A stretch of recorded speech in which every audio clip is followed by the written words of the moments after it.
Now the story of 5 players who make absurdly reckless decisions, and the GM who has to tie it all together. It's Cosmic Crit.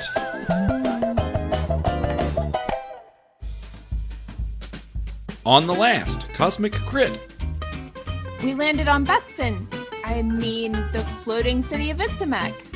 Nijior 6. City of, well, not that much anymore. We met the locals and barely killed 3 of them. Welcome to the class, Bonking Bad Guys, non-lethal damage in its various combat applications with Adros Veronis. Alindra tries not to kill a guy in one turn. We killed some natives, but we made up for it by saving some too. Raimi establishes a one-sided line of communication with a group of unknown aliens called the Kish. So that's... I'm gonna be honest, I have no idea who any of these people are. The crew gets touched by tongues. Talking to the leader of an outsider faction, we learned we just missed the cult of the Devourer. The gang discovered another reason to kill cultists of the Devourer. To prove ourselves to the Kish, the gang sets off to the Maze of Ghosts, aka Spook Show City. Ruh-roh, Raimi! Ghosts? No way, man, no way. Not for all the Kasseric snacks in the universe. Would you do it for 2 Kasseric snacks? Tazale and Alindra shared a vision, but they remember it quite differently.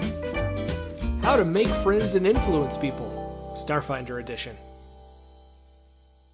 Episode commencing in 3, 2, 1. Episode initiated.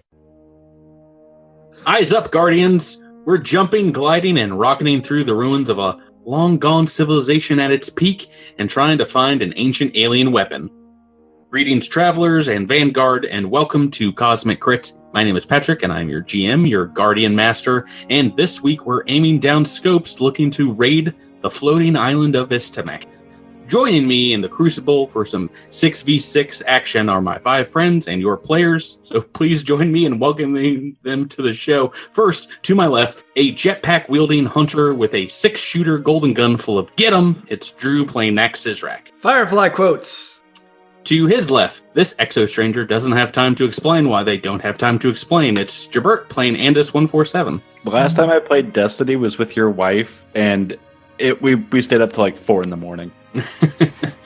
Across the digital table, a sci-fi warlock who wants to jolting surge his way through his enemies. It's Miles playing Raimi. Happy to be here, little light. Don't call me that.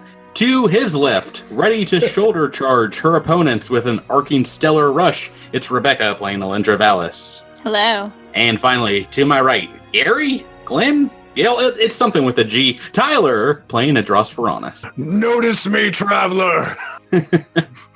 Hey guys, how's it going? Pretty good. Pretty good. Pretty good. Mm-hmm. We're not playing the other thing that I really like to play a lot of tonight, Destiny. We're playing Starfinder tonight. Woohoo! We talk about Destiny a lot in our Crittermander Discord. We've got some people playing on PC in there. Need to join up. Rebecca just can't get away from Destiny anymore.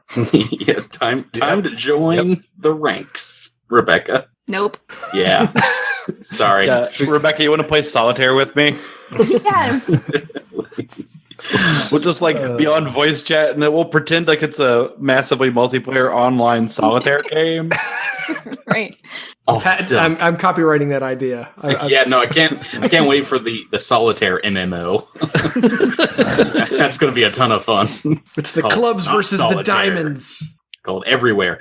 Guys, let's get into the game. But before that, a little bit of housekeeping up front. We've got a lot of very diligent fans out there listening. A lot of you Crittermanders that listen not just for enjoyment, but for intent and to comment upon our rules readings, which we have a lot of, and occasional flub. And that's calm down, Tyler. Jeez, I never make a mistake. I don't know. I'm very insulted when people point out the totally not mistakes that I don't make.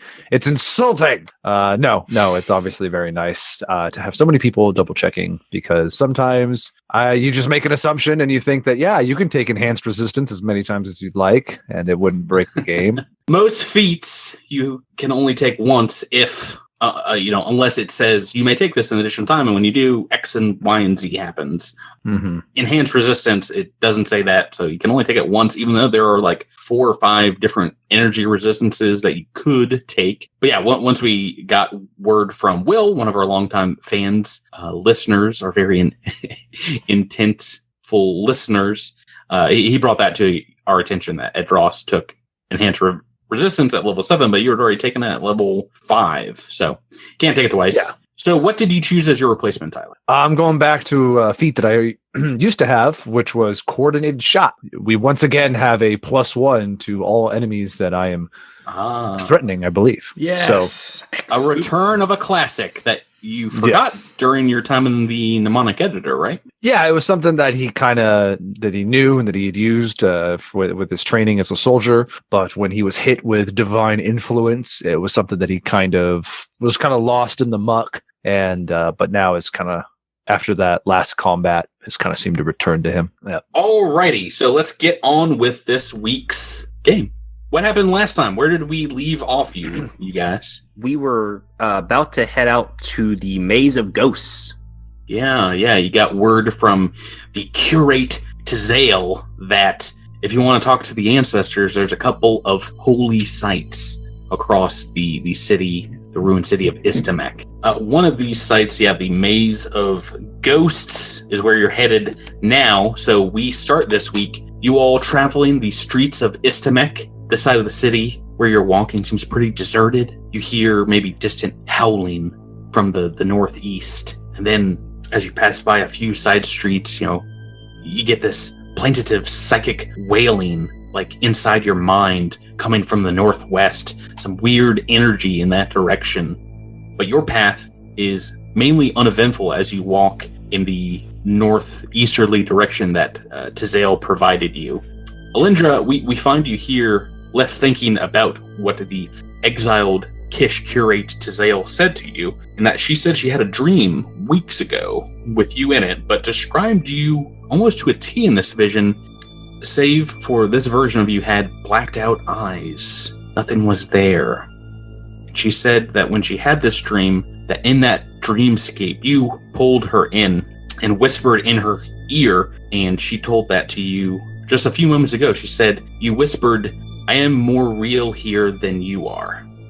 The description of Alindra with the blacked out eyes is certainly familiar to Alindra. She's had very similar visions of herself, but her memory of this vision, this particular vision, was not that way. So I think that she would be very introspective at this point and wondering how this could be so when her memory of the vision was so different. And was that really her or some version of her? What is this seemingly very dark being? Is it a part of her? Is it somewhere inside of her? Is it something completely separate? I think that she's really probably thinking back on the way that the actions she's taken, and does she have a dark side that is threatening to come out?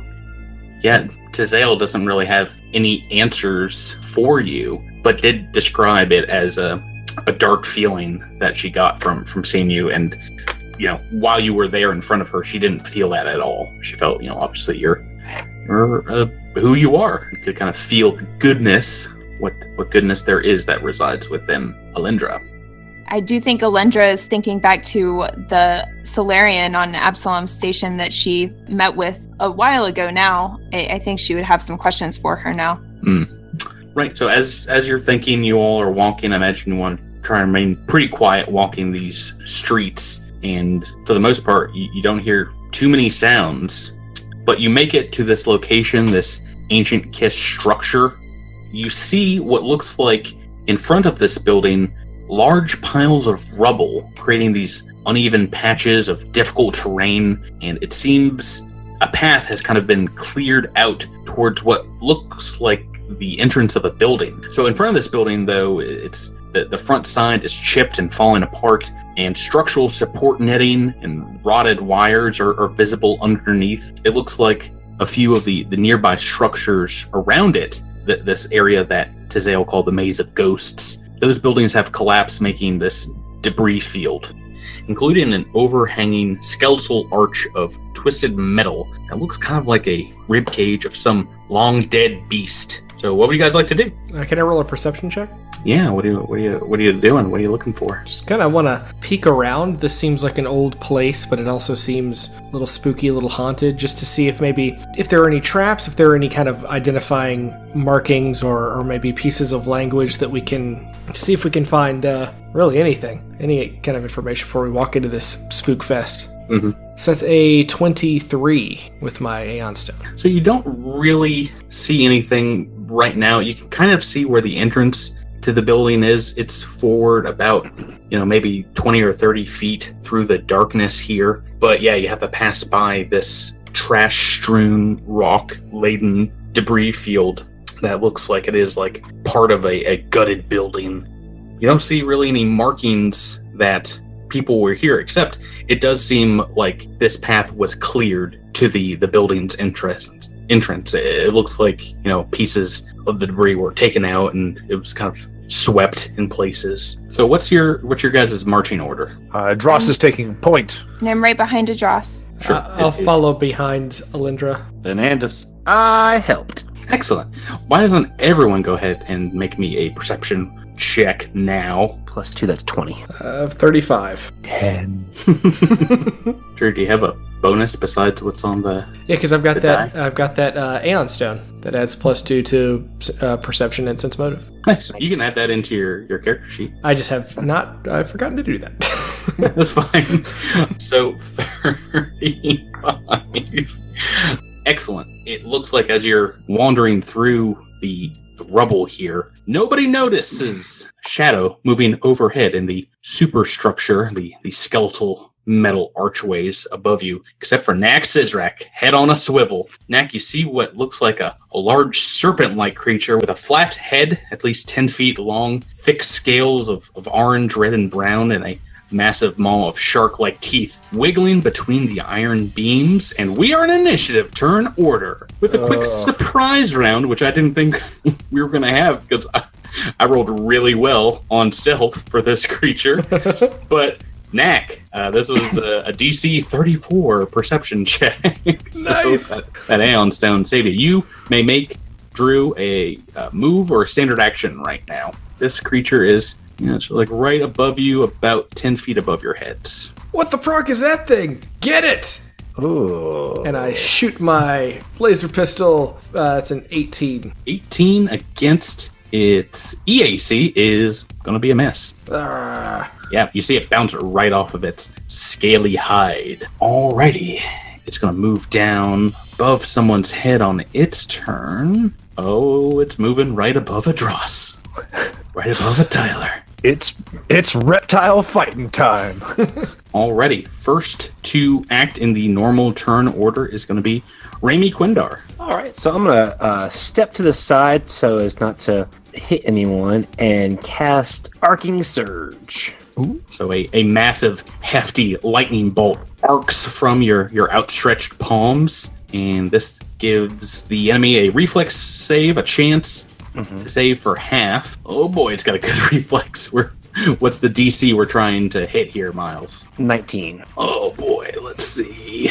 12 on the dice. It has saved, so like the lower half of its body just like squirms out of the way, but you maybe hit like a few arcing bands against its head. What was the damage? 35. So half that is 17? I mean, 17, yeah, I'll go with that. Yeah, well, why not, since that's the correct answer? Well, no, it's not the correct answer because it'd be 17 and a half. Oh, we round down here, and you know that for a fact. Next in the turn order is going to be Adros Veronis. This thing is above my head. The question is, can I reach it? I think the real question is, can you see it? Do you have dark vision, sir? Yes. Yeah, so it's above you, and it's moved down on its surprise round to where it's hanging within 5 feet of you, ready to strike. Oh, well, since it has so kindly made it to where I do not have to move, might as well make 2 attacks, right? Plasma Doshko going once. Oh no, Patrick. Oh no, Patrick. Patrick. Oh no, Patrick. What I wanted to happen. Patrick, that's a natural 20! Never gonna live this one down. First attack roll of the night. Okay, and this is a Plasma Doshko, which means the critical effect is severe wound. Oh. Oof. Oof. Oh no, Patrick. Oh no. I will make you re-roll that unless you act a little more humble, like 10% more humble right now, Tyler. I have my God. Powers. So for the oh my God, this never happens to me. I'm just so happy. I'm so happy we're playing this game. I have a question for you, Tyler. For those of us who are not familiar with the severe wound effect, what does that mean? Oh, well, I can answer that. It's like wound, sure. but it's much more severe. Yes, Patrick is pretty much right. So the wound critical effect allows you to roll on the wound table, which then causes a bunch of some different effects to take place depending on what you roll. And but severe wound allows you to roll twice and take the result that you want from that table.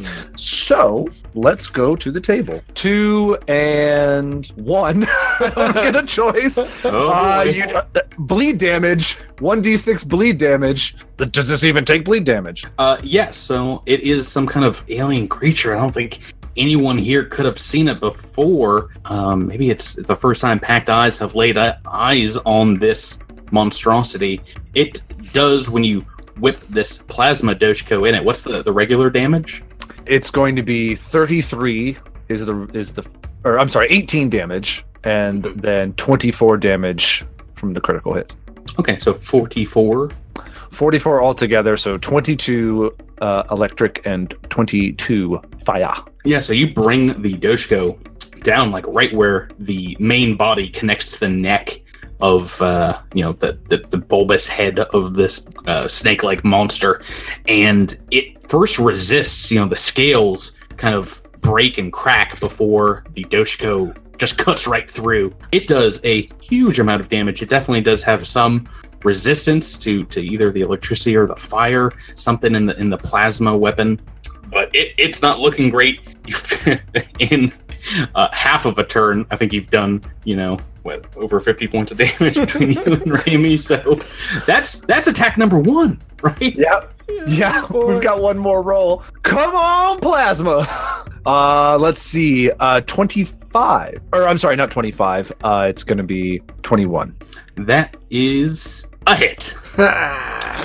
15 points of damage, so let's call it 7 fire, 8 electric. Right, I understand how that'll work. Yeah, so still you bring that second one. It's a much more glancing blow that kind of bounces off the big, thick kind of torso of the creature, the middle of the snake, if you will. It does a good deal less damage, but still a lot. So much so that I have to do some quick math to see where we're at. And all right, yeah, it's still up. It's still looking pretty angry, and obviously it has a particular target right now in Adrosphoronis. And hey, if you can make 2 attacks, I can too, right? Oh no, payback's gonna be ugly. I do what you do. I learned it from watching you, Tyler. Oh no, don't do that. Oh no. Oh 18. no. Ooh, on that first one, that's pretty good. Let's see how this second guy goes. Second guy is not as good. What's your KAC? 25. Okay, so this first one, it does indeed hit. Oh, so much damage. Oh boy, I don't even know. Do I have this many digital dice to roll? Oh, I'm sure you can find the amount of digital dice needed. It's so many though. The modifier is so high. Okay, here we go. So this is a big bite attack coming at you. Okay. 18 points of bite damage. And I take that's just regular kinetic damage, so my DR will apply here. So I will be taking 11 points. But unfortunately, that's not the end of it, Tyler. Oh no! You are also, as it lunges into your shoulder and just starts tearing at the meat, getting through your armor, you don't even notice that the tail of this creature begins to wrap you up, and you are grappled as well. About half of you enmeshed in this creature's thick body as you can feel it's just starting to constrict around you, get tight. Mm-hmm. It's a reptile love story. That is its turn. Neckfeldspar, we're back to you. So is there anything we can do to help relieve Adros of his grappled condition? Yeah, what are you thinking about? It'd be up to the GM. But Adros does have some. I have some gel in my backpack, which gives, when applied, I have some frictionless gel, which when applied to a person, gives a bonus on grab checks. Or against grapple checks. So if you want to that'd be reach great into my backpack and smear that on me. If they had it, that'd be awesome. Yeah, pretty useless that you have it right now. So killing this creature would be pretty darn helpful. I think that's what I'm going to focus on for now. I'm actually going to quick draw my advanced semi-auto pistol and take a shot alongside. Get him! So that is a 16 to hit. It's going to be a miss. Dang it. A miss. And Andis 147, we're on to you. All right. We're going to do what we always do, Pinky. We're going to target and take a shot. Target and take a shot. Oh, I'm sorry, I have a question. Is Tyler considered menacing this creature? Certainly being menaced by this creature. Yeah, what are the exact rules on this new old ability, this feat that you took, Tyler? I can tell you. I'll look it up just to make sure that I am not flubbing any more feats, as that apparently is my new fortois. I believe it is just anybody that I am threatening, you get a +1 against. But yeah, the question is, are you threatening when you're grappled? When you are threatening a foe with a melee weapon, any ally that has line of sight to that foe without granting the foe cover, which it's not in this case, gets a +1 to range attack rolls. But unfortunately, yeah, you are grappled right now, and your Plasma Doshiko is two-handed weapon, correct? correct. So I don't. Yeah. So unless you drop it, you are indeed not giving that bonus. Okay. Giving that coordinate shot bonus. So what you got, Gibbert? Oh, right. I forgot it was my turn. Yeah. All right. I'm going to take a shot with my laser rifle. Bingo, bango. All right. That's a 31 to hit. Yeah, that's going to hit. Alrighty. That's going to be 13 points of damage. So, and this is your laser rifle. It's the same thing. You see a lot of the energy of the blast kind of soaked up by this thing's thick scales. It seems to have flame resistance. That's how snakes work. That's exactly how they work. Crikey, look at this one. It's got fire resistance. I can't even light this one on fire. Yeah, no, don't even try it at homes. You see the laser blast hit the snake, and then Adros's head snaps back at you and goes, "Shoot the snake, just don't shoot the lizard." He's like trying to hold the snake up for you to shoot. Yeah. Which one has legs? Which one's which? Wait, ask a question only the real Adros would know.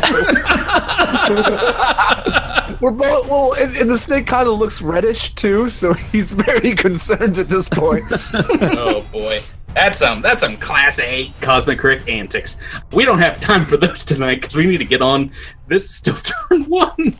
Electra Vallis, bottom of the turn order. It's your turn. Okay, so just to review, is it down on the ground or up in the rafters still? It is currently, just like hanging off some of the rafters right above Adros. Okay, can I jump jet onto the rafters? I will allow it. It is pretty unstable up there. So if that's something you want to do, it'll be an acrobatics or athletics check to kind of balance or sturdy yourself in the rafters. Okay, I hate to ask this again. Can I use gravity boost and then use stellar rush? No, there's really not any walls not to spider climb, but just to boost my athletics check. Yeah, no, I'm sorry. Jump jetting, if you want to jump jet up there, it will require just an athletics or acrobatics check just to like catch a handhold. No boost to that, I imagine. But you can also just climb up there if you want. Okay, sure. Does that make sense? And in that case, you can kind of, just... I didn't know how tall it was. All right, so,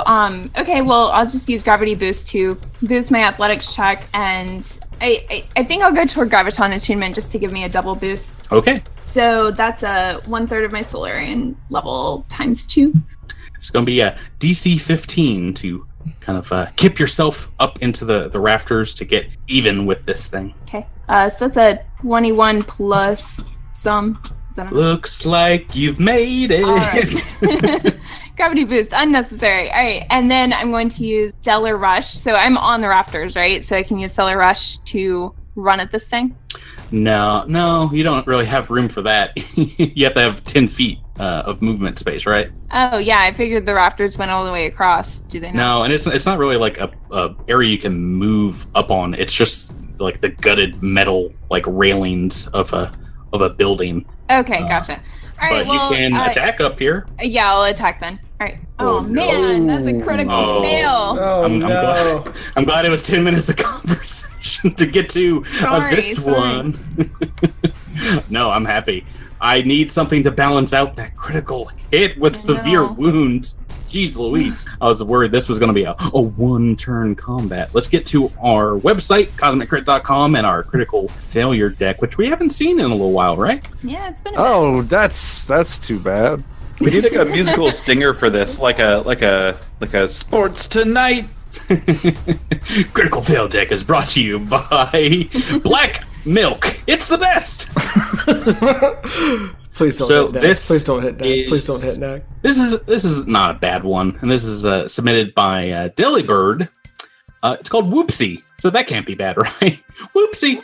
Your attack whiffs or contacts and does diddly squat, so you bring your energy sword to bear on this thing. It just kind of bounces off of its scaly hide, and you are flat-footed until the end of the next round. So it's a miss. It's a palpable miss. And maybe because you're a little unsure of your footing up there, you are flat-footed. That is the end of turn 1, and we're back top of turn 2 with Rami Quindar.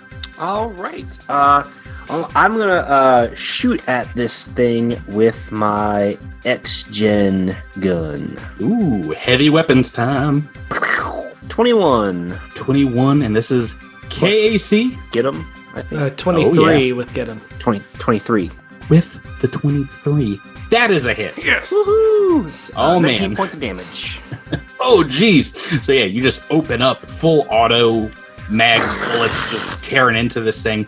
And, yeah, they pierce its hide. There's no bullet resistance in this game that I know of. So that damage going through. So Rami's all like, resist this. It's still up, though, and it's still holding on tight to Adros, whose turn it is right now, Adros Veronis. Kiss it. Kiss it. Yeah, what are you gonna do now, Vesk man? Could I'm trying to figure out whether I should breathe a cone of flame or just try and get out. I guess I could just attack him with my claws, right? You could do that. Well, you can attack with, a single claw. Okay. Yeah, let's just try and, because there would be an escape artist check to try and get out of this, right? Or an acrobatics. Yeah, it would probably a very require high acrobatics. Yeah, this thing is pretty muscular. Yeah, I feel like Adros is just with all the armor, just wouldn't really feel like he could get out of this, and his best way would just be to tear at it with his claws. All right, go ahead. Ooh. That's a 32. That's going to be a hit. KAC hit. That's going to be 16 points of piercing damage. All right, so with your free claw, you're just tearing at whatever meat you can find that's clinging to you, I imagine. Yeah, he just does that thing where he puts all his claws into like a point in his hand, and he just like jabs it into the underbelly. Stab, stab, stab. And that's the end of my turn. I can't do anything else. Mm-hmm. So we're back on to the monster's turn. This creature's turn. All right, so this creature, Tyler, wants... Yes. To swallow you whole, but first it wants to pulverize the meal. It goes in for another bite. What is your KAC? The KAC is, well, it's normally 25, but I'm taking a -2 right now, so it's actually only 23. Okay, so that is a hit. It goes in for another bite attack, but this time you're not automatically grappled because it needs to hit your KAC +4 for this grab attack. But it's still doing damage, so this thing, if it doesn't constrict you, all those teeth, those serrated teeth are going to get you. Not a lot of damage, 20 points of damage, so minus your damage reduction, and that is going to be its turn. Cool. And it takes us back to Knack Feldspar. We're going to go with the classic Get 'em alongside a shot from my semi-auto pistol. So that's a 24 to hit. That's a hit. For 13 points of damage. Semi-auto damage, right? Yeah.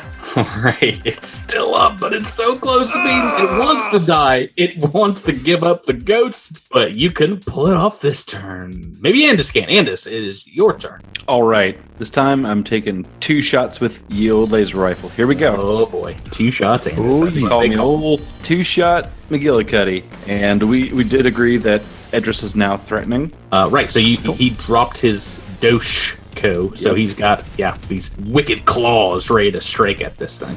All right, great. That's going to be a 29 to hit. And with that hit, this thing is dead. Yay! Yes. Yeah. The bolt burning through like a huge hole in its chest, and it just kind of uncoils like a slinky and falls to the ground. Patrick, Hi. does it look like we could harvest the skin off this creature and No. use its fire resistance properties? No magical jackets ever again. No, I want more magical jackets.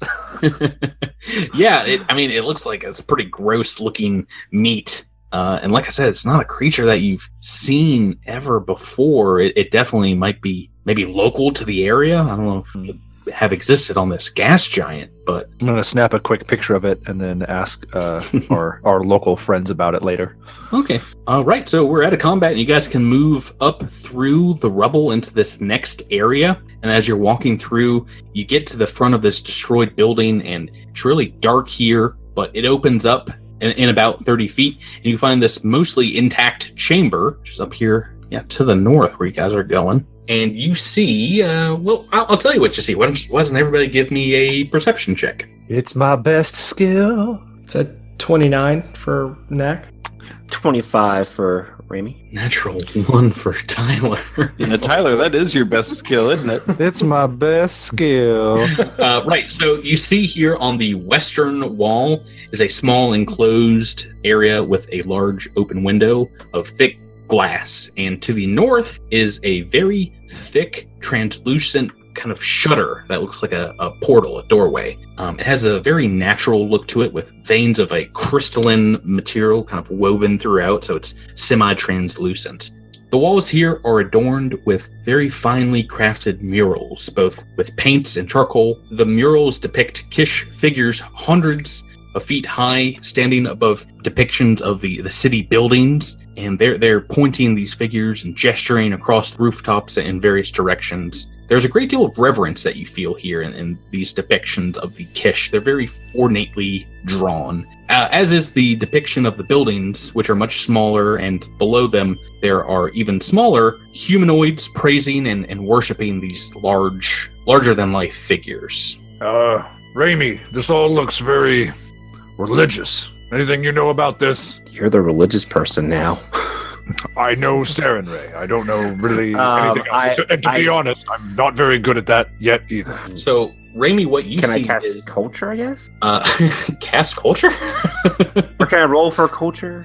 This will be a cultural, but I can tell you what you see and what everyone can see is underneath the booth to the left is a sign, and in this kind of very proper Kish language that you can read are the words Istamek Historical Museum. And there's like a price of admission and hours of operation listed here. That seems to be what it is. Alendra is intrigued by the window to the north and would like to do a physical science check on it to see what the material is. Yes, so go ahead and give me that roll. It's a 28. This is pretty amazingly sturdy. It feels like a mix between a stone and a metal. You know, you like give it a quick knock, and it's definitely, I mean, you can see like how thin it is. It's raised above the wall that it is kind of covering and protecting. It's about 3 inches thick, but you imagine it is harder than steel. And it seems to block entrance into the building here. No obvious way. There's like no mechanism nearby to open it up. It is sturdy. Is this in any way similar to the glossite that we were seeing inside of the drift rock? It definitely seems like the same kind of vein of, you know, ceramic steel hybrid, but it is not the same material. It is okay, but is equally as advanced as that is, for sure. That's a way back callback to like episode 17 or so. I've been thinking back to the runes we found on some items in the Drift Rock that had insectoid beings on it. And I keep wondering if they are related to the Kish here. Can I roll a culture check to interpret the pictograms on the wall? Yeah, go ahead and give me a culture check. Anybody can roll this, but I imagine, Knack, you definitely took a look at some of those other murals when you got here. I'm going to roll my expertise die as well. Oh, Tyler, with another natural one. That's 2 in a row! That's a 21 for Knack. Yeah, so you study these murals for a bit, and you can probably make out a few. It looks very similar to some of the other murals, like I said, that you studied earlier. But yeah, that's not enough. You're going to have to spend some time here, I think, in order to figure out what. Can I take 20? Let me take here. Yeah, or go for it, Ada. Yeah, let me take a look at this thing. Oh boy, 23? Yeah, still not enough. Okay. I'm assuming Idros needs to heal in this. Can we take 20 in here and figure these out while he takes a break and heals up? Do you need to heal up, Tyler? Yeah, I've taken some hits. I'll spend a resolve and we can rest here. Sounds good. Right. So it is pretty dark. I don't know. Do you guys have many light sources you want to set up in the room? I don't know if I bought any light source. Can I cast Blazing Orbit? Just over and over, make some lamps. Yeah. No, I imagine you have very small lights in any data pads and things like that. Sure. Yeah, let's light it up. Raimi, do you have any magical means of casting light on these murals? I have energy ray. I could just start burning the walls down. Do you have a dancing light spell or anything like that? I mean, I'm sure there is one. I mean, I can cast a holographic image, so I could cast a light, maybe. Anderson will just walk over with his data pad and hold it up like an iPhone. I mean, that's the very least what you can do here. Yeah. I mean, Knack has dark vision, so I don't know if that matters in this case. If I can make any construct, couldn't I make something that makes light? Since holographic images are light anyway. It would give off a very, very small amount of dim light. So you all can produce some light here. Like I said, it's very, very dark. But yeah, we can take time. Do any of you want to take 20 on any other checks to do anything else here? Patrick, would a survival check be at all pertinent here? That's the only thing I can think of. What do you want to do with it? Maybe we just came across a really weird alien creature. Maybe just a survival check to see if there are any traces of any other creatures that maybe are calling this area home, or potentially for any dangerous flora or fauna, but it seems to be mostly trash, so I don't know if that's anything like that is around. Yeah, no, you might see some very, very old tracks, but it seems like nobody's been here in weeks.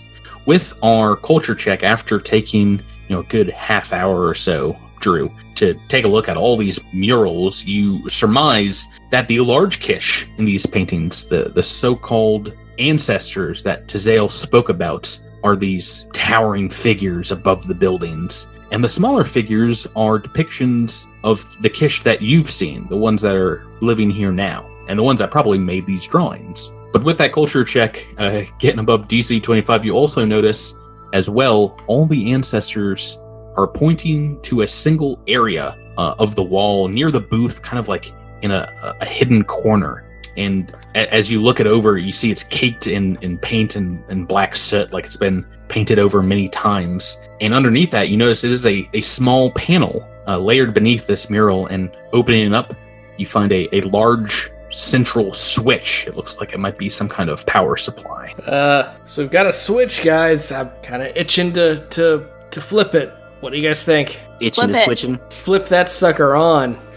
Flip that switch. When you turn it on, the lights, behind sections of the wall illuminate, and where the paintings of the ancestor Kish are located, large coronas of light kind of crown their heads. It looks like they were painted on top of the light fixtures, as well as a hologram jumps up in the middle of this chamber of a Kish, a welcoming figure in what look like maybe formal robes. It appears in the center of the room and stands above a 3D depiction of what looks like the city of Istamek, but all intact. So this 3D hologram, it's centered on what looks like a large multi-leveled complex of some sort. And after a few seconds of holographic playback, the Kish, it's a little distorted, it's a little grainy, but this figure makes a sweeping grand gesture with its hands, and distortions and pixelations start to blur, but an audio track immediately cuts in from above you somewhere,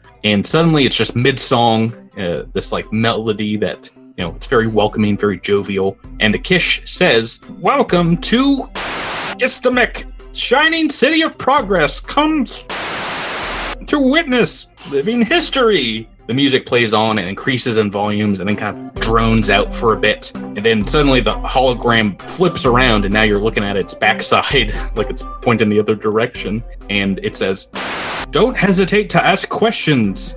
Come again soon." And it plays like that in a loop a few times. Let's ask it a question. Where's the bar? Raimi. As you all, it doesn't answer a question like that, but as you all now have the lights up, you see that there is embedded into the wall and right by the door a panel that allows you to open it up. I haven't been to a museum in quite some time. This should be enlightening. Alindra is really excited about the museum. Oh yeah. I hope you guys are ready for a boring history lesson of an episode.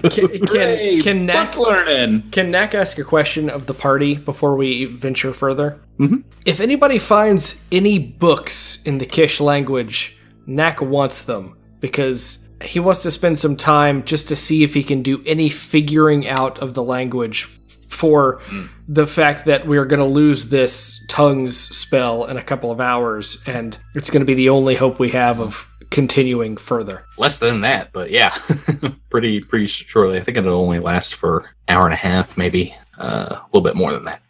Right, so walking into this next chamber, you go past those large sliding doors, and the murals from the lobby continue here, but this time showing many smaller Kish figures in reverence to a single ancestor. They all face an open archway leading to the west, and you see that it opens over there into a dark hallway. Elsewhere in this chamber are a number of mostly barren shelves, hooks, and stands, all caked in dust and grime. What do you all want to do?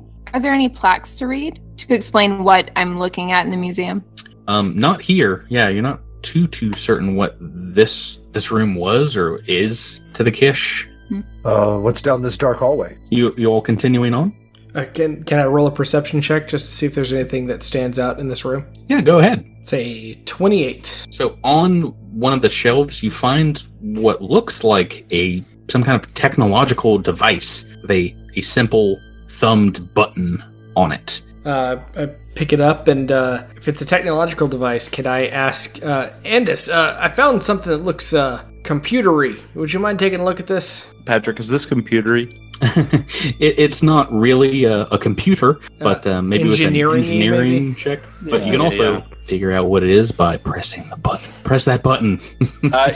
While Knack is still holding it, I reach out and I push the button while it's still in his hand. You followed into my trap, you foolish fools. No, if you do that, a holographic matrix forms around Knack, and he's just kind of swallowed up, and now looks like an 8-foot-tall Kish, wearing very fine clothing and sporting a wide hat with a very official-looking kind of sash on him. It seems to be their version of a hollow skin. Yeah, I look at Knack and I say, "It makes you more attractive." You can see what it's doing to him. He asked me a question, so I figured I should answer. And I walk down the hallway. I step on Andis with my giant 8-foot. Oh God, he's so tall. Do you want to keep that up, Drew, or do you want to? Of course I want to keep it up. It seems handy.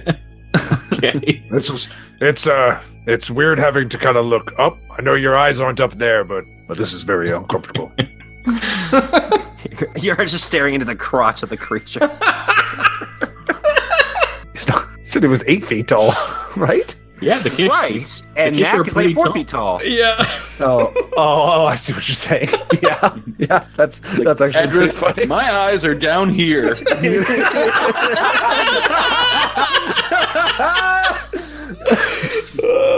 You look me in the eyes. Already. Oh, no. So entering into this next chamber, you guys can filter in here.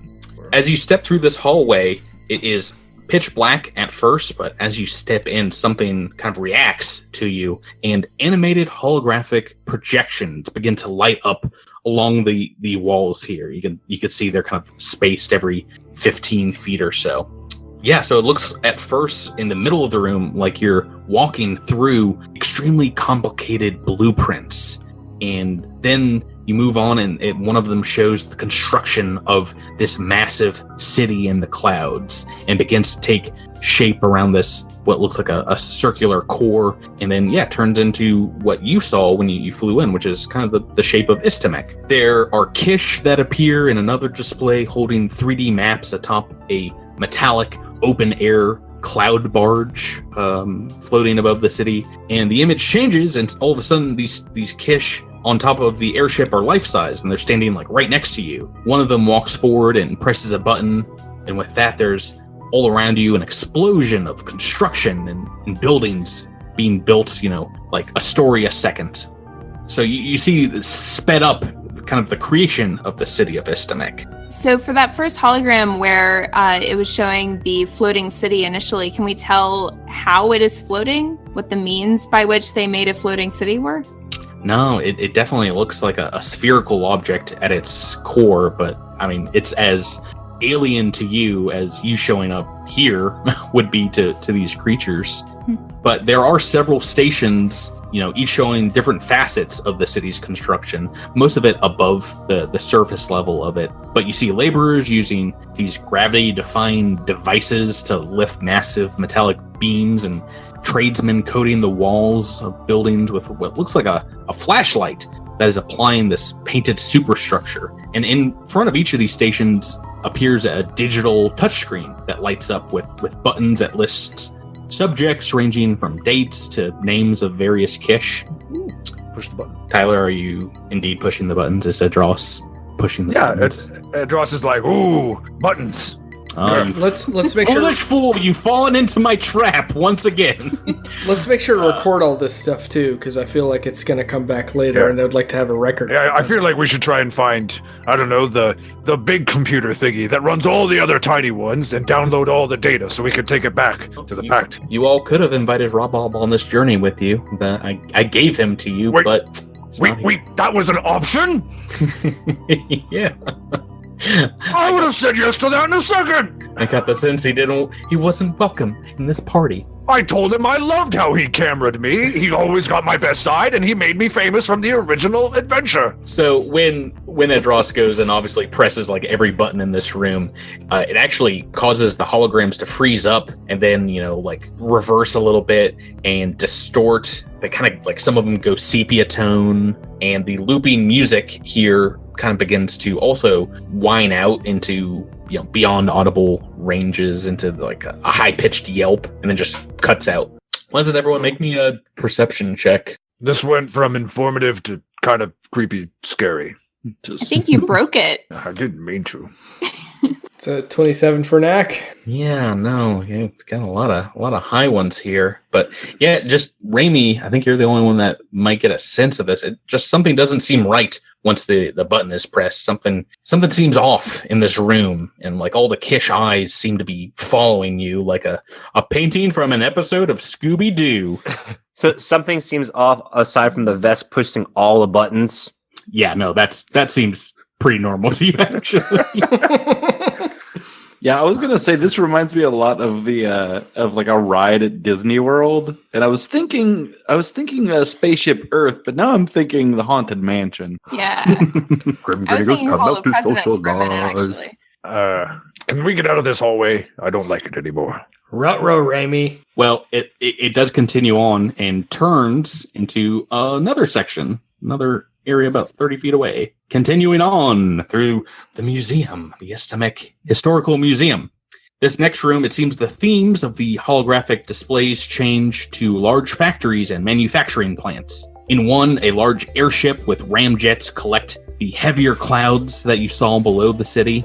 Another hologram shows an alien with 5 arms and a multifaceted ovoid face kind of working in a production line. The third shows the face of a holographically enlarged technician working on a blown-up digital device that looks kind of like the healing unit that you found on the Kish that you fought at the docks.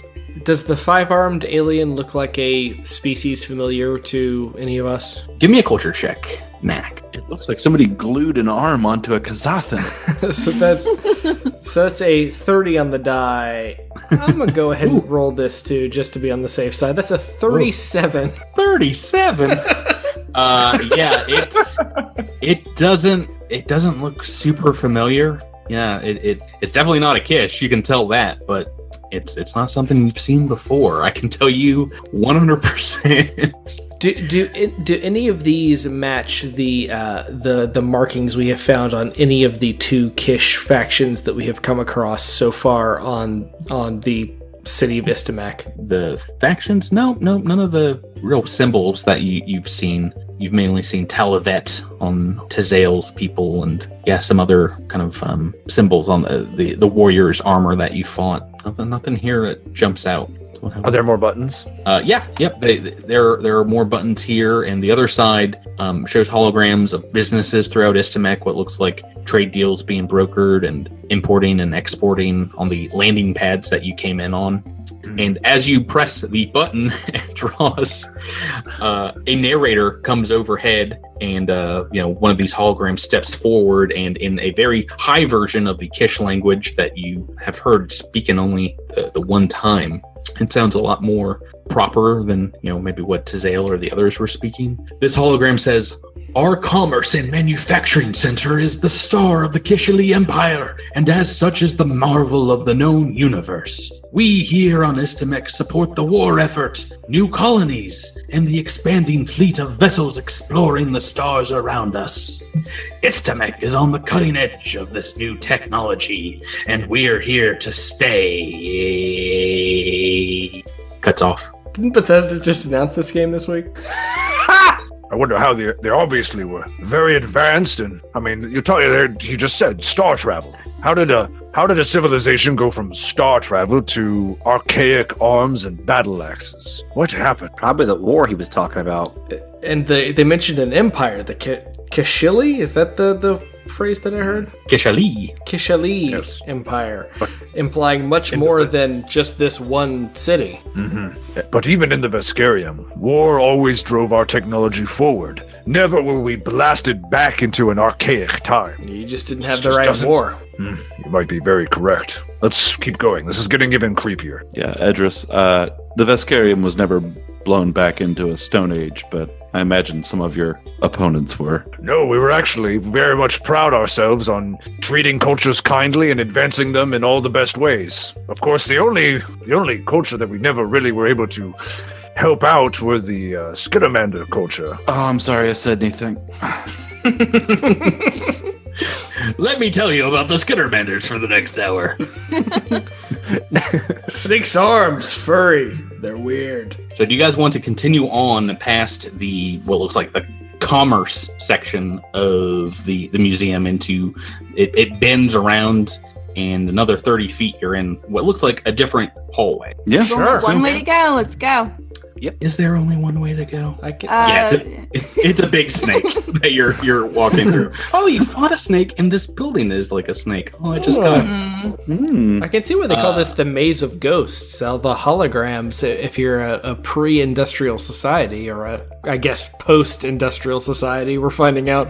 If you didn't spell it out, Drew, I was gonna wait until the end of the episode. It's like they thought they were ghosts. Thank you. I was worried you guys weren't getting the title of it at all. No, we got it an hour ago. We're saving it for now. Yeah, you have to say stuff for us to know what you're thinking. Believe it or not, I didn't think that needed spelling out. This feels like the thematic line that you have to stand through so you don't get bored waiting in the line to go on a roller coaster. like I'm really hoping at the end of the Maze of Ghosts there's like a sweet sick coaster. That'd be awesome. Let me start glad you reported home it out brewing some stuff right now. Yeah, no. At the end of the Maze of Ghosts, we're waiting in line to get into a huge fight with a monster. Tyler, did you say you didn't get it? I was glad you pointed it out because I didn't get it. All right, good, good. I was waiting for it to get spooky with like a real ghost. So as you turn the corner, you hear melodic music, kind of symphonic in nature.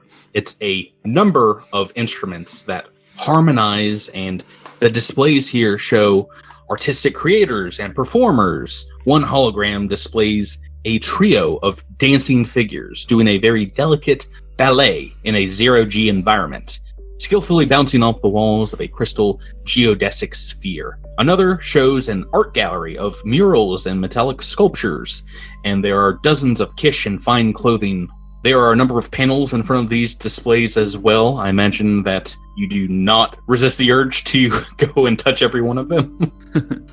Are they good dancers? I mean, it looks very coordinated. It looks like they are almost like on marionettes, being controlled by one person, these three figures dancing. Are there any panels that seem to indicate they're talking about like writers instead of dancers or artists? Yeah, no, you see maybe one of a sculptor and another of what looks like maybe is a poet, but you don't see any writers. Well, poet, let's can Knack take a record of everything that the poet panel says? Are you pressing the button? Yeah, I'm pressing that button. Right, so it's kind of like the hologram is muted, and as soon as you press the button, it kind of springs forth and looks at you directly, and is like, it stops projecting outwards and looks down, or I guess it looks up at you because you're still a hologram, but it says, "Oh my, what awful attire you're wearing. Where did you come from, good sir?" I came from the wonderful city of Istamek to hear our proud culture's heritage. "You are disgusting. I cannot believe they would let you in here with those threads. You look ghastly." Is this one of those restaurants where the waitstaff insults you as part of the thing? This is an interstellar Dick's Last Resort. Yeah. Kish's last resort. Kish's Last Resort. Why doesn't everyone make me a perception check? This guy will keep heckling Knack in the meantime. Actually has something to do. I got a 34 perception. 34, pretty darn good. What do you roll here? 17? Oh, that'll do. To your right, Knack, you see the hallway continues on over to the west, and you see what looks like a paneled door that is built into the wall, this western wall, and where the exhibit now splits into two directions, north and south. Yeah, it seems like just slightly. It would be flush with the wall, but it's like slightly opened. And as you're venturing forward, Raimi, you hear a very faint, ghostly voice, somewhat distorted, calling out in front of you. "You are not supposed to be here. You are not Kish." One of the holograms behind you kind of like springs forth, steps forward, and punches you, Raimi, right in the back of the neck. What is your KAC? 22. 22 KAC. I rolled a 10 on the dice. That's a hit. This thing laying into you, and I get to roll a dice. I don't often roll a d12. Ooh, pretty high. 10. So it does 18 points of damage.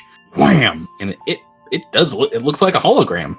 And then as fast as it does that, you turn around and you see like this vague outline of a Kish figure, a really distorted hologram, and it just steps back into the wall and begins to dematerialize. It looks kind of like, a skeletal form of a Kish. And as it moves through the wall, disappearing somewhere behind it, its face digitizes and it loses color, and just for a split second, it looks like the Kish that whatever Knack is wearing, this figure in fine clothing. But just for like a split second, then it's gone. I guess I call out to everyone else and just yell, "Ow!" Because I just got bopped in the head. Guys! Raimi, what is the matter?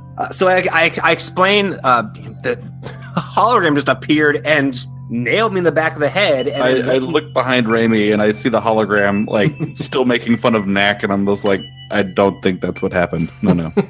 And then it Just try to keep up, Rami. it Just try to keep up. reappeared as the figure that Nack's wearing. Does my med kit have any like Prozac or anything? Or I don't know. You might be able to give him some Scooby snacks, some liquid courage. right? But from what he is describing of what he saw, you guys can give me an engineering check. See if you can figure this out. 30. Well, that's pretty good. 24.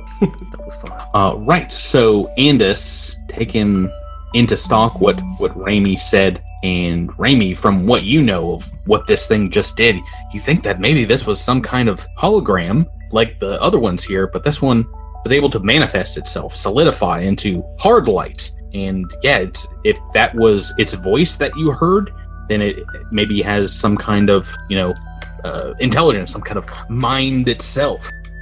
You guys did beat the DC, at least Andis did, by a few factors. So I can tell you something about this creature that just smacked into Raimi. Is there anything you'd like to know, Andis? Is it controlled by that panel we found? To get a useful bit of information about this creature. So, are you asking me sort of mechanically, like, do I want to know its AC, or are you asking me, like, do I want to know something in character? Well, either or, but yeah, you can know something about its offense, defense. I'd like to know about its special abilities. I'd like to know about its resistances and immunities.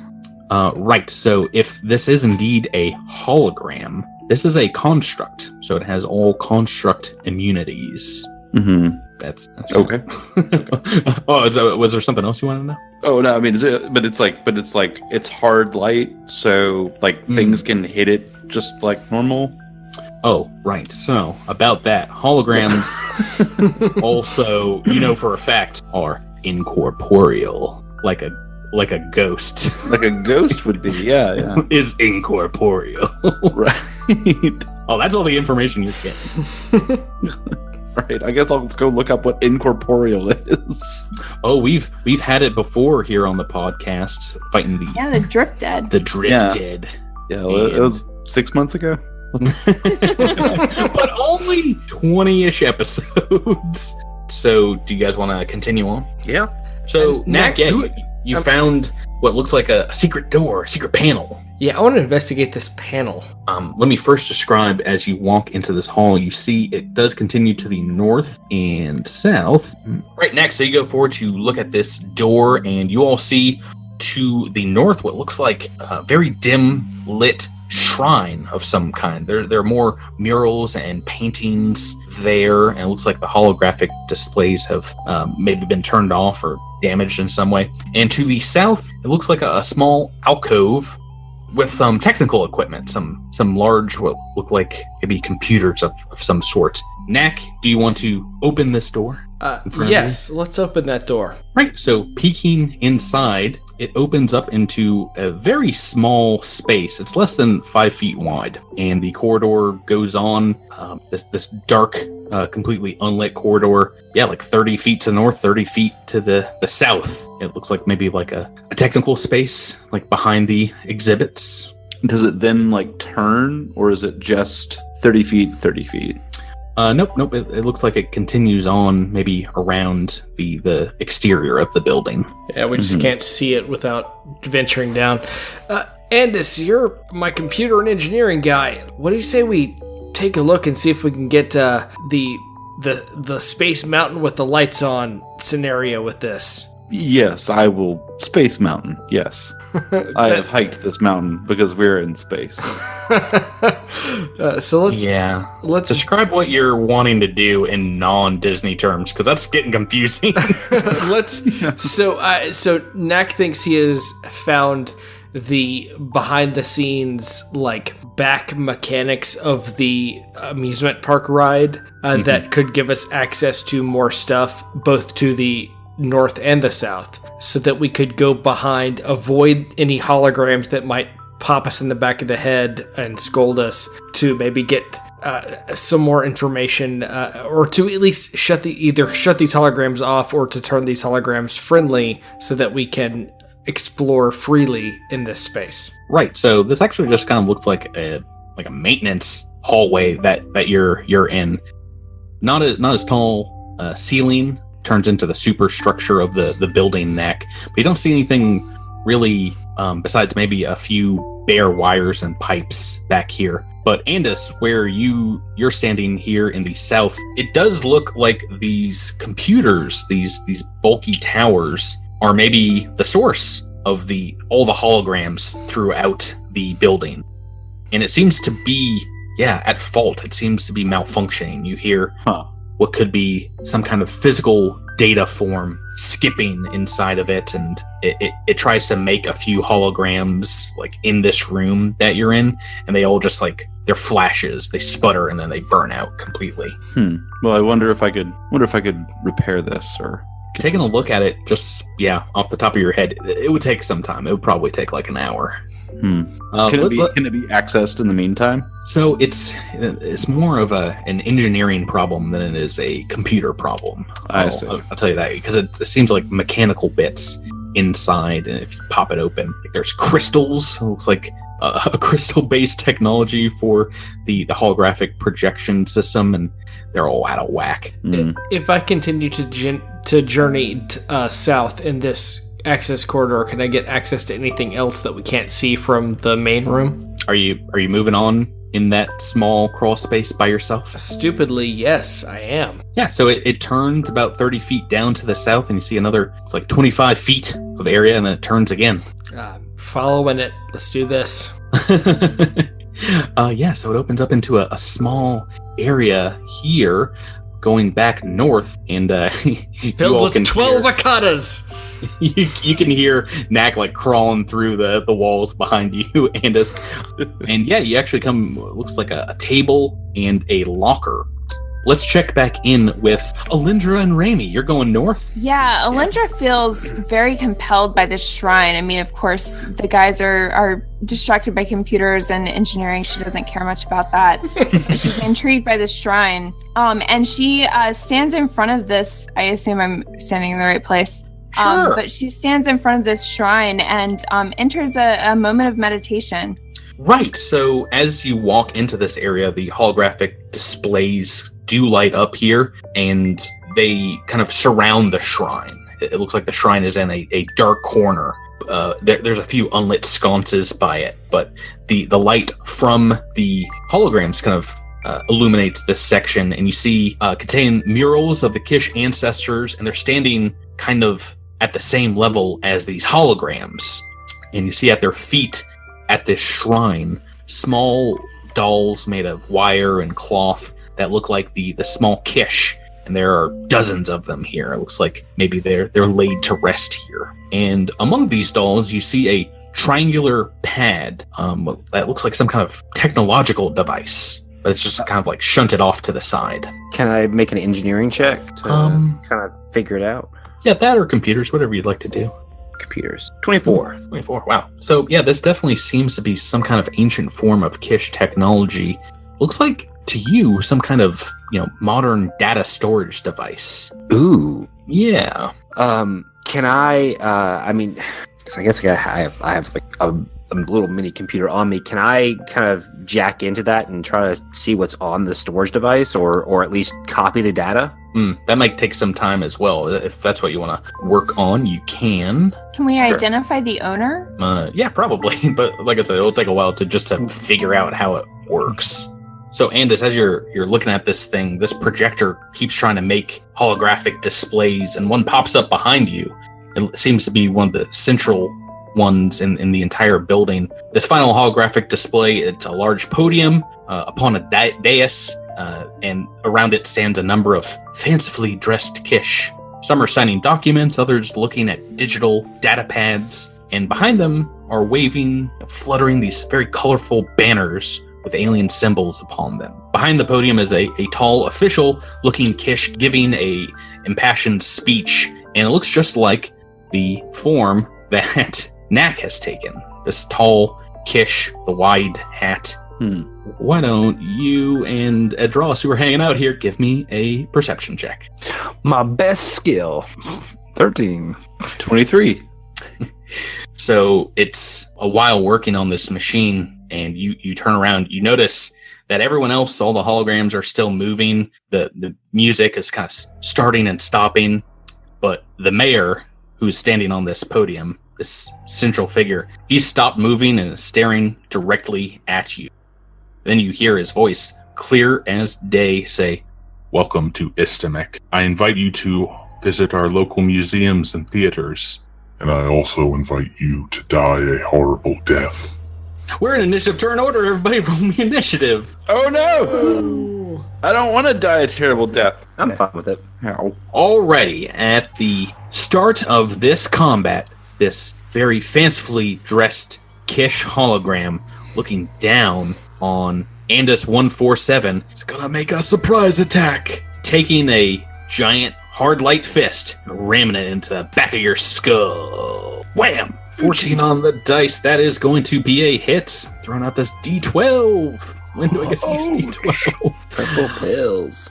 17 points of damage. Ouch. And we're in combat, everybody. At the start of this combat, top of the turn order is Alindra Vallis. The other end of the building, you hear, a fight going on. Yeah, I'm actually gonna hold my turn. Ooh. There are a lot of people in my way. Yeah, we got Raimi, Edros, and Andis all on the way. Then let's take it to Edros Veronis.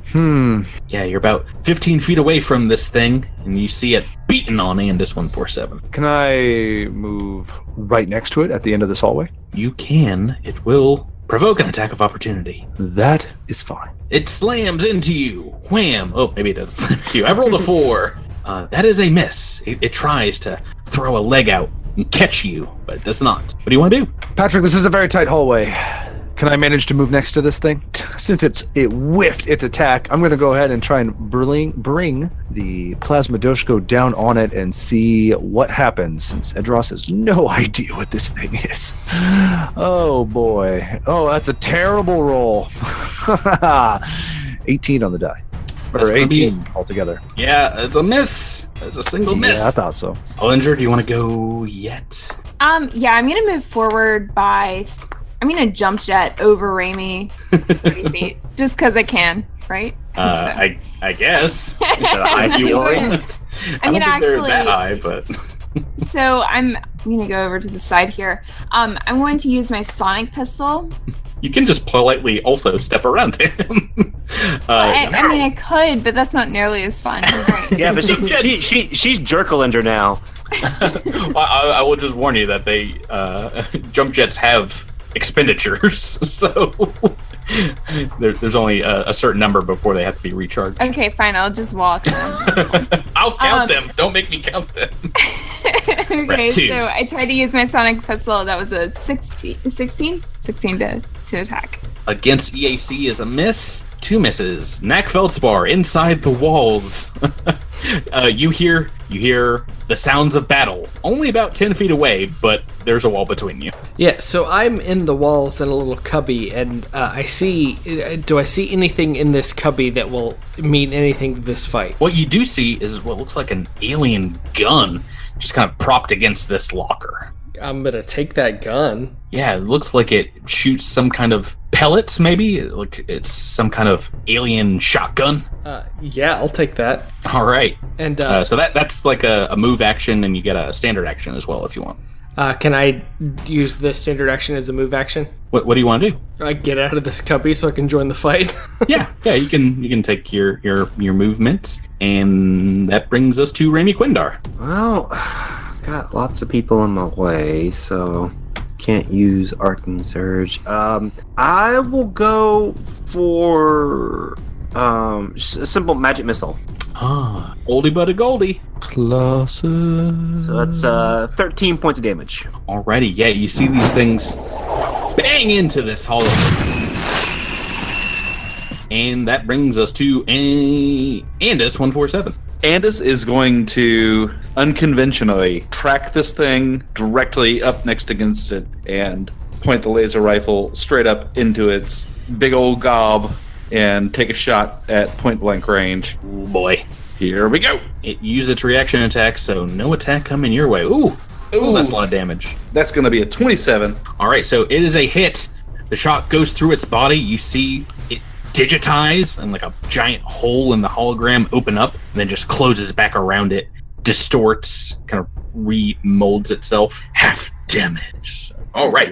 That's a couple hits on this thing. It is looking unhappy. We're at the bottom of the turn order where it resides. And now it's got 2 targets. It's got Andis and it's got Edros. I think we're going to send attack against each of you. So first to Edros Varanus. Ooh, 15 on the dice. That's a hit. Mm-hmm. Maximum damage, 20 points of damage. And it's going to make that...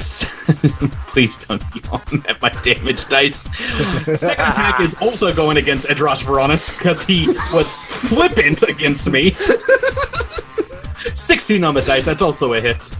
Someone's got a vendetta now, and 13 points of damage. 13 points of damage on that. That's what you get, Tyler. That's the way you tank. You antagonize your opponent. That's turn 1. Turn 2, we're back to Edros Varanus. Okay. Edros is going to just do a double attack here and try and lay into this thing. He's, it's hard to hit, so he's thinking more attacks. Better chance of hitting this hard to hit thing.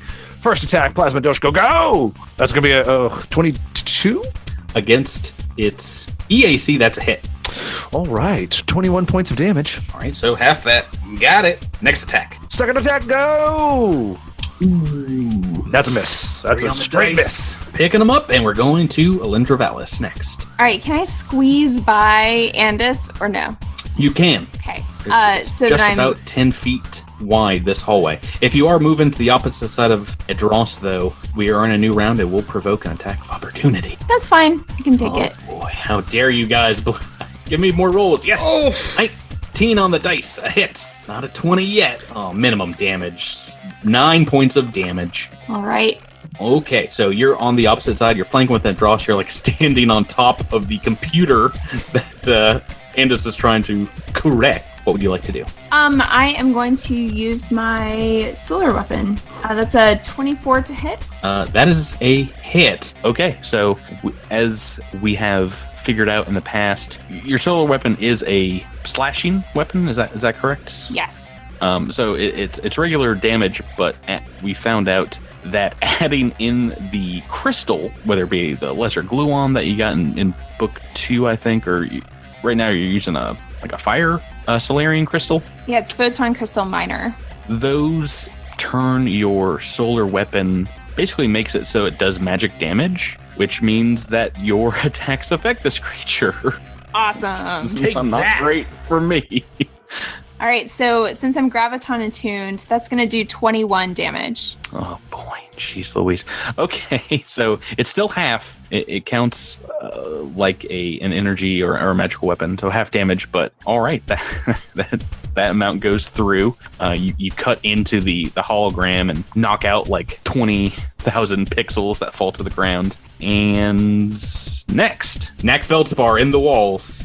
I'm gonna take a double move. I'm gonna go back outside of the corridor. Gonna go slightly west and north to get right outside, but I'm not gonna get in the way of Raimi's firing line, so that I will be outside. So you're like 30 feet away from this creature, and you're in the secret door that you found. Yeah. You're back in the fight. Awesome. Then that takes us to Raimi Quindar. All right, so everyone's still in my direct line of fire. Can I just say that I really appreciate it that you call me everyone? It means a lot to me. You're my everyone. Aww. Yeah. Andis is standing in the way on the other end of this corridor. Yeah, so I'm gonna cast Caustic Conversion. Okay. This is not a line weapon. Is that correct? Correct. All right, good. Ooh. Yeah, 5 on the dice. That's gonna be a miss. Yeah, there's too much combat going on down there. Andis 147. We're back to you. All right, I'm activating Miracle Worker. Oh boy. And taking another like point blank melee shot to the nog. Oh boy. Here we go. That's a 21 to hit. Does that include Edros's coordinated shot bonus? It does not. 22 is a hit. Yes. All right. So that'll be 14 points of damage. Alrighty, and I'm writing that down. Once again, scoring a hit, a superficial hit, it looks like, on this creature's surface. It barely notices, though, because it's definitely going to kill Edros this game. I'm going to do it. It's its turn right now. And I'll roll randomly to see who he attacks. Oh, it's all Edros! All Edros. Yeah, double attack against Edros Veronis. He also did the most damage here, so 14 on the dice, that's a hit. 16 on the dice, 2 hits. Yeah, so not as, I think it's maybe the same amount as last time. 31 points of damage as it slams into you twice. Wham, wham. Looks like the maybe mayor or some kind of governor of Istamek just beating the heck out of our Vesk friend. That is turn 2. At the top of turn 3, we're back to Tyler, Edros Veronis. All right. I'm going to go ahead and we've got, we don't have Get 'em yet, but I am flanking with Alindra now. Mm-hmm. So we're going to try the double attack again. Now that I have the flanking buddy. Plasma Doshka, I choose you. Plasma Dosh go. That's a hit. Yep. A 20 is a hit. Does that include your flanking? 20 includes my flanking. Ooh, no, that is going to be a miss. All right. Ooh, so close. Second attack. That should hit. That'll do. 20. Yes, good. 24 points of damage. Okay, yep. Taking that. And that brings us back to Rebecca. Rebecca, it is Alindra's turn. All right, she's gonna. You're right on top of this thing. Yeah, she's gonna stand in place and do a full attack. So we'll see how this goes. Yikes, yikes, yikes. All right, that's a 31 to hit. Oh, believe it or not, a hit. 3. a hit. Wow. All right, so that's gonna do 21 damage. Half of that. Mm-hmm. I've got the maths. And that's that's not gonna hit. That's a 19 on the roll. 19, including the get 'em. So it's gonna be a 16. That's gonna be a miss. 17. No, a miss. Miss. Okay, so 1 hit, 1 miss. And that brings us to Neck. Feldspar, you're here now. What do you want to do? I'm gonna move right here if I can squeeze past Andis, just south into the little corner of this alcove. And already, I want to pass the gun that I found in the cubby to Alindra. Okay. It definitely does shoot some kind of pellets, some kind of physical slug. Well, go right ahead. I would love to see. I would love to see Alindra just like point a shotgun at this thing and shoot Edris right in the face. All right, so you handed off the gun. I'll allow that to be your move action. Do you have a standard you'd like to do? Yeah, let me whip out my Corona pistol and get him and fire that Corona pistol. All right, make that attack roll. Ooh! Natural 20, baby! Oh, wait, but this thing's not corporeal, isn't it? I don't get the crit on this, do I? No, but it's a hit. I don't get the Pronky crit, are you kidding me? 5 damage! Yay. A crit for 5 damage! You're amazing. I hate this game so much. So incorporeal creatures immune to critical hits. There's a few things in Starfinder that are, I think, oozes and some other creatures. But yes, unfortunately, it can crit you, but you cannot crit it. That is unfair.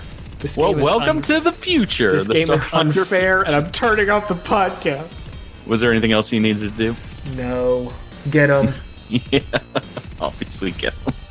Great. Next in the turn order is Raimi. Back to you. Okay, I'm gonna move up next to Andis here Oh boy. and cast Jolting Surge. Oh, so you're moving up to try and touch this thing. Yeah. Ooh, what's that on the dice? 13. Six Get on him the is dice. useless. That's a miss! Oh no! You have this thing surrounded. Andis, 147, we're back to you. I'm gonna step back. Alrighty. And I know. I mean, like, if you just held your action, I was gonna get out of the way. But okay, yeah, I'm gonna step back and do what I always do, Pinky. That's a 20. That's a 30 on the attack. Ooh, boy, hit. 15 points of damage. Yeah, you see this thing digitally distort and kind of like a wave of energy ripple over its body, and like different parts of it are kind of glitching out all over the place. It's still up and still going to... Well, now I have 4 targets, so now I feel like I should make it a random roll whether it's going to attack somebody else. So on a 1, it attacks somebody else. On 3, 4, 2, 3, or 4, it's going to keep attacking a draw. And of course, it's going to keep attacking a draw. The person that's put the most damage. I'll get worried. I'll get worried when you actually make it through my stamina. Ba-bam, ba-bam. I believe. I think this first one is a miss, and the second attack is a hit.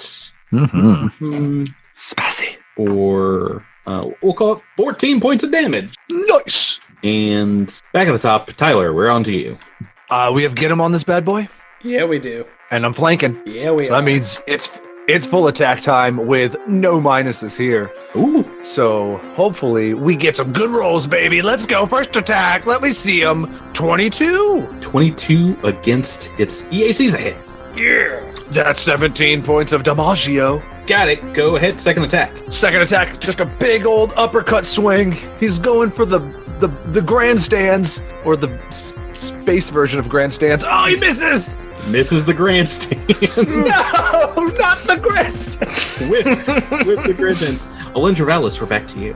I'm gonna wombo combo this. I'm going to use Blazing Orbit as I move back here. So there is a trail of flames, and I am fully graviton attuned, and I'm going to use Black Hole to pull him toward me 10 feet. Ooh, boy. All right. So first, it will try and make the attack of opportunity, but you have concealment against it, correct? Yes. Right. So concealment is a 20% miss chance. I'll roll that first before we get attacks going. So it's possibly a hit. Yup. Natural 1 on the dice. And this Oh, creature, yeah. believe it or not, is a higher level than you all. So I am indeed rolling on the critical fail deck. Oh boy, I was hoping for the 20 to come up before the 1 on all these attacks. It is making melee attacks. Oh boy. Oh, this critical failure. This is from our submitter, our fan Egyptoid, and it's called Melee Skitterphobia. Skitterophobia. And you see, between the flames and trying to like lunge at Alindra, this hologram almost trip over itself, and which is weird because it's like floating in the air, but it kind of is thrown off balance, perturbed. Opponents using melee attacks get a +2 bonus to hit this creature until the end of the next turn. Sweet. Nice. Like we needed more +2 bonuses to hit this thing.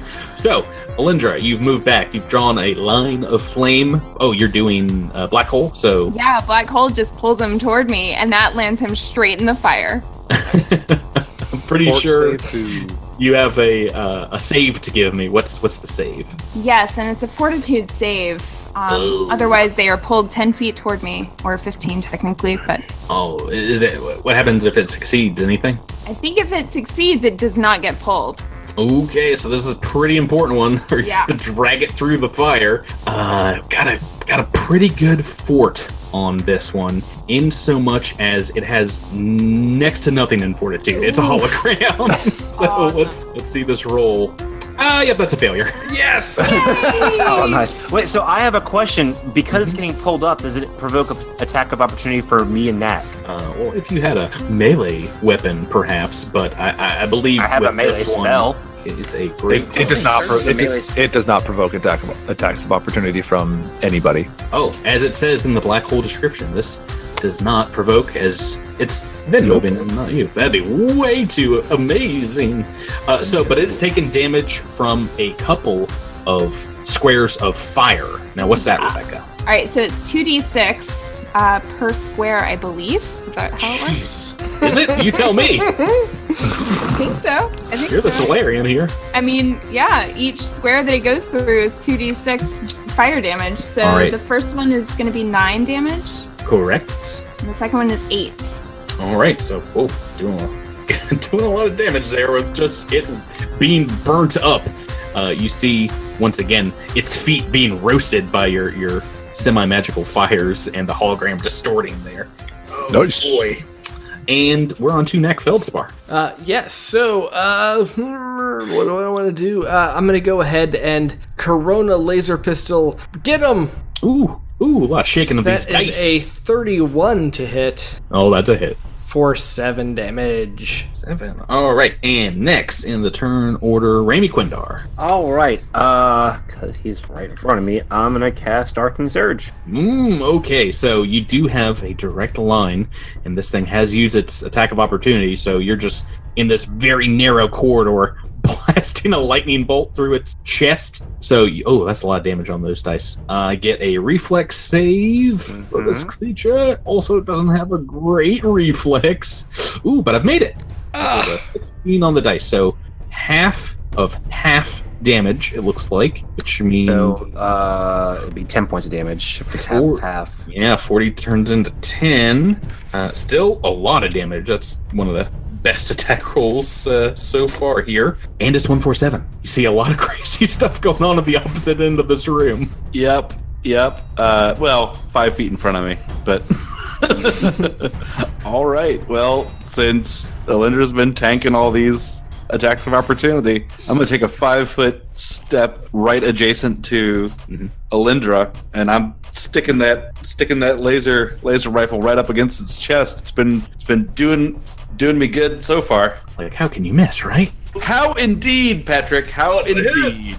That's another 30 to hit. It's 11 points on the damage dice. All right. Sorry, 13. 13. Oh, 13 points on the damage dice. Oh, Yeah. okay. Once again, it goes through the chest of this thing, but this time it starts glitching out.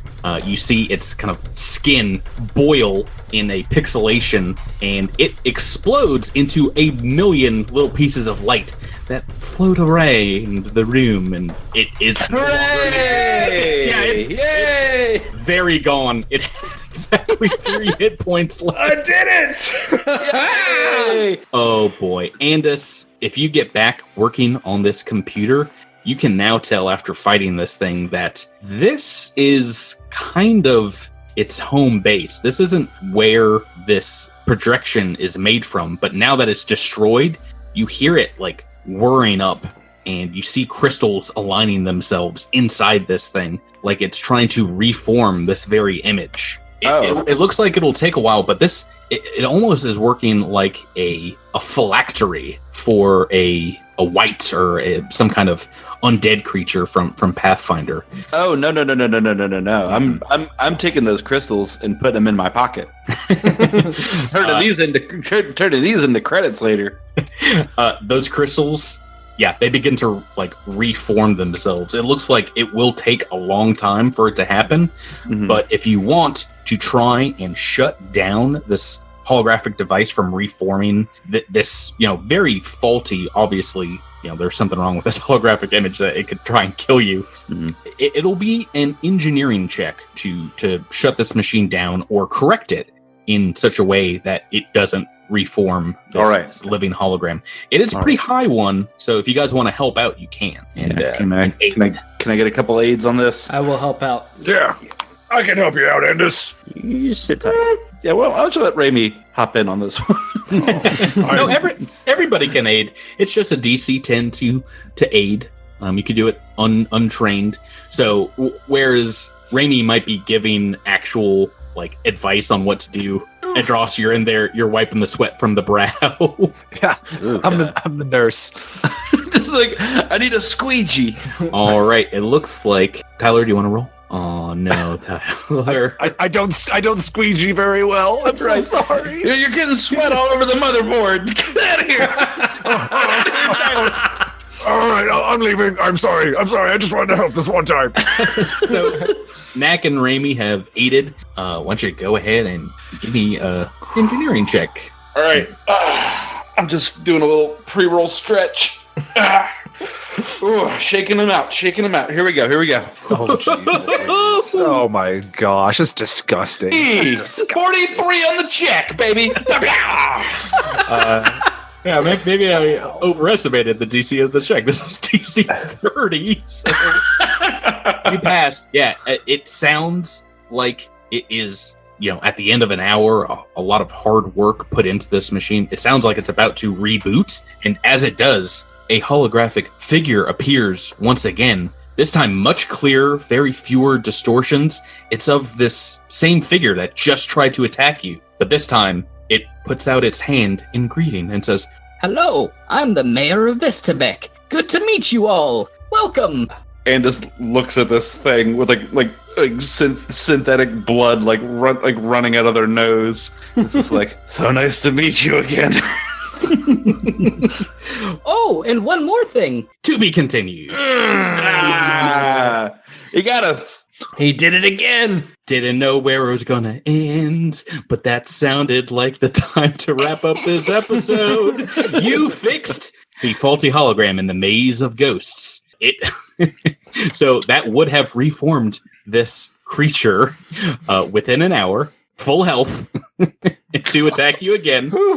But you fixed it, and we'll talk about what that means next week. What you found on this data pad, what Knack found in these back hallways. There's all kinds of stuff going on. Yeah, there's more back hallways. I want to search. I want to search them all. Yeah, tons of back hallways. We'll get to them all next week. Yeah. On Dragon Ball Z. Not too spooky. Not too much of a spook fest, right? Yeah, it was disappointing. I'm sorry. There's no undead walking through walls and killing everybody. But maybe next time. You never know, Miles. Keep your chin up, buddy. I can hope. I can hope for some spookies. All right. Hey, I was just going to say, any museum that sucker punches Raimi in the back of the head is pretty funny. All right. Let's leave her there. I want to thank you guys for playing with me once again. Thank you, Patrick. Thank you. Thank you. As always. I've forgotten exactly what episode this is. Is this Episode 40. 40? Woo, boy. Oh, man. Thank you guys. Episode 40, classic episode of adventure exploration. Help me by wrapping this up by saying good night, everybody. Good night, everybody. Good night, everybody.